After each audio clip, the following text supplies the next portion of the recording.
गांभीर्याने काम न करणारे या राज्याला कृषी मंत्री जर लाभले असतील तर त्यांचा राजीनामा मागण्याचा अधिकार हा विरोधी पक्षाला घटनेनं दिलेला आहे.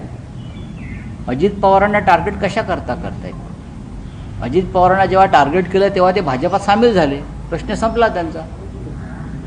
एकनाथ शिंदेना टार्गेट केलं भाजपने, ते भाजपात सामील झाले. त्यांनी तो मार्ग स्वीकारलेला आहे भाजपात सामील होण्याचा टार्गेट केल्यामुळे.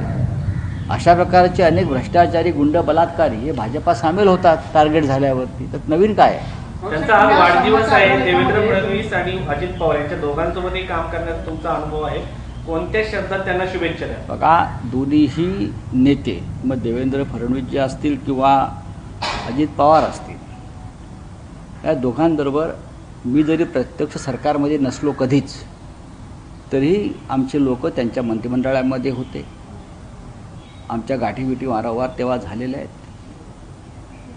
महाराष्ट्राची जाण असलेले नेते आहेत, तरुण नेते आहेत.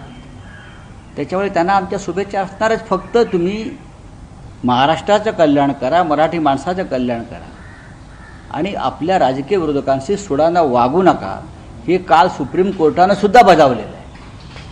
सुप्रीम कोर्ट म्हणाले ईडीच्या प्रश्नावर की तुम्ही महाराष्ट्राचा आम्हाला अनुभव आहे असं सरन्यायाधीश सिद्धरामय्याच्या केसमध्ये महाराष्ट्राचा अनुभव म्हणजे 3 प्रकरणांचा अनुभव त्यांना आहे. संजय राऊत, अनिल देशमुख आणि नवाब मलिक या तिन्ही प्रकरणामध्ये भारतीय जनता पक्षानं ईडीचा कसा गैरवापर केला आणि न्यायालयानं या तिन्ही प्रकरणामध्ये कसा न्याय केला, हा अनुभव सरन्यायाधीशांनी जर सांगितलं आहे, तर त्याचं मी अभिनंदन करतो.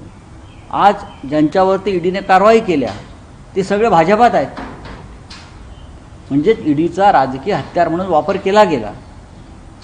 कर्नाटकात केला जातो, छत्तीसगडला केला जातो, पण असा वापर यूपीमध्ये होत नाही आहे, दिल्लीमध्ये होत नाही, आंध्रमध्ये होत नाही. हां, जिथे विरोधी पक्षाची सरकार आहेत तिकडेच फक्त ईडीची हालचाल दिसते. जिथे भारतीय जनता पक्षाची सरकार आहे तिथे तुम्हाला ईडीच्या कार्यालयाला बहुतेक टाळच लावलेलं दिसतं आहे. बंगालला ईडी दिसत आहे. आज तुम्ही सामनाच्या अग्रलेखामध्ये लिहिलेलं आहे की शिंदेबरोबर जाताना 8 ते 9 लोकच होते.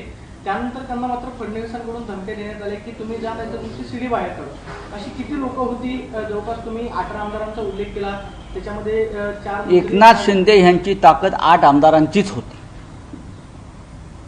हे त्यांनाही माहिती आहे, अमित शहाना सुद्धा माहिती आहे आणि देवेंद्र फडणवीस यांनाही माहिती आहे.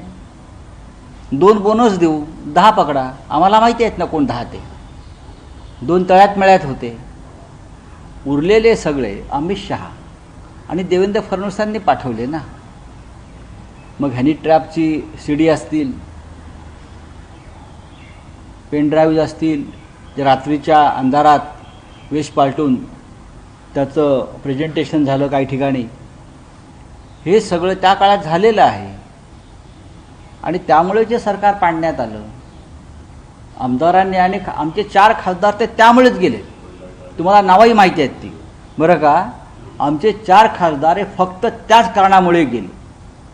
मी तुम्हाला जागा सांगू शकेन कुठे ट्रॅप लावले होते ते, कुठे ट्रॅप, आणि आम्ही त्यांना सावधही केलं होतं.